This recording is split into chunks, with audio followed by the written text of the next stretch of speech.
That's not my name. That's not my name. How does this win affect LeBron's legacy? I have no idea. Don't do that. Come here.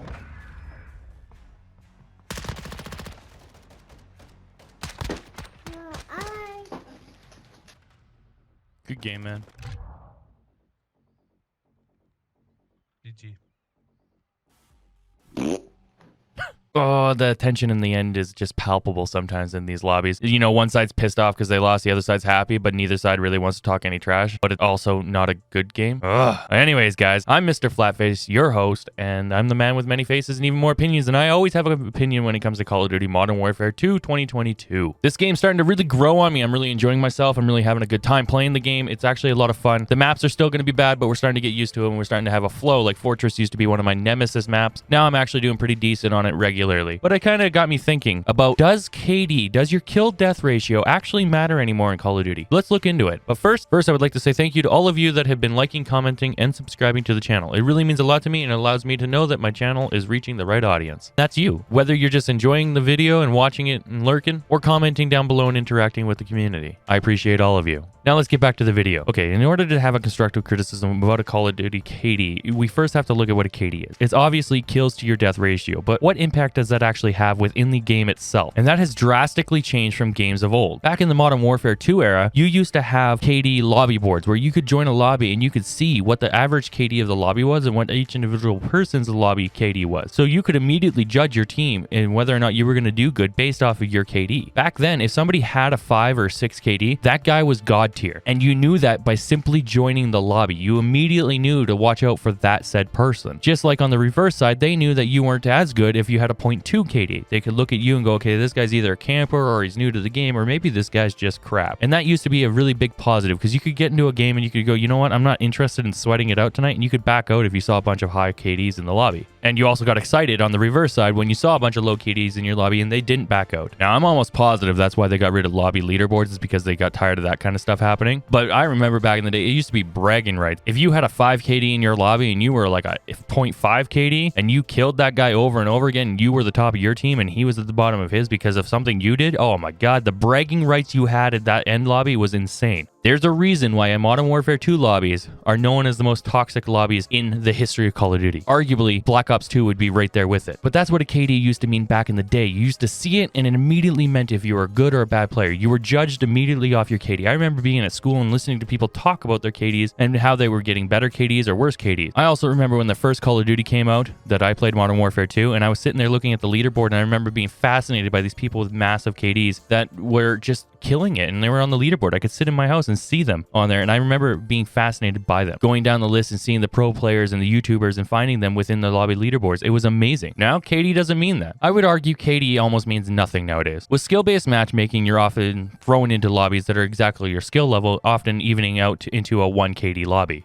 Obviously, skill-based matchmaking doesn't go off your KD, but in simple terms, it does go off your KD. A bad player is going to have less of a score and less of an algorithm to go off of than a good player who moves around the map and fires a lot of shots and has high accuracy. There's a lot that goes into the algorithm of skill-based matchmaking. I just break it down to KD because a bad player is going to be a bad player and a good player is going to be a good player, and we can understand that by kill-death ratio. I would personally consider myself into the above average to good player aspect, and I'm only a 1.2 KD. And I know that a lot of people are going to say that's not very good, but I dropped 70 kill games all the way down to 4 kill games. And that's why I'm getting into the fact that skill-based matchmaking and KD mean absolutely nothing. If the skill-based matchmaking is constantly matching you against players of your own skill level, you're just going to be exactly as you are. You're never going to improve. That climb from 1 KD to 2 KD to 3 KD is going to be a hell of a lot longer when everybody else in the lobby is also climbing the exact same rate as you. Now, not talking about skill-based matchmaking, nowadays we have battle royales, and battle royales have completely changed the entire scene of KDs.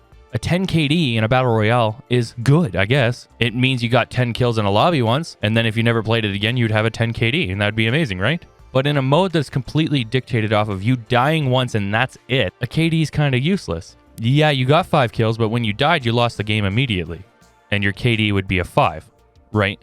And now people are obviously going for way higher skills, and there's going to be the exception to the rule. Pro players are obviously going to have a high KD because they play Warzone all day, 10 hours a day, and they're going to grind out 20 kill lobbies all day. But to the average player, we're not dropping 20 bombs. We're dropping like 5, 6 bombs and calling that amazing. But the KD on that is literally 6. So when you look at a Warzone player's KD versus the regular multiplayer player's KD, they're going to be drastically different in weight and how they're balanced. What I mean by that is I would take a multiplayer's KD over a Warzone player's KD simply based off the fact that the multiplayer's KD is going to have more kills overall. It's more of a general consensus on what their skill level actually is. My skill level is a 1 KD and I have over 7,000 kills. I would say that's pretty good, right? Where a Warzone player can have a 10 KD and they only have 500 kills, which for them would be average, I would assume, because a lot of people talk about a lot of 20 kills, 30 kills, 40 kill games. And when you watch the pro streamers play, they don't drop anything less than 20. So I'd assume a 10 kill game in their lobbies is kind of normal. But when you look at a KD and say an objective-based game mode, a KD doesn't matter at all. I will 100% of the time take somebody who has captured 1 million flags over somebody who has 25 KD in domination, but 0 captures. When you take KD out of matchmaking for domination and other objective-based game modes, you immediately eliminate the entire grind for KD in those game modes. If you took the KD out and you took all the camos out and you just had the objective-based game modes be objective-based game modes, you would have the most dynamic game ever because people would then focus on the objective because they wouldn't care about said KD. People grinding for camos and people trying to get high kill games in domination because they're longer have ruined the objective-based game modes because of KD.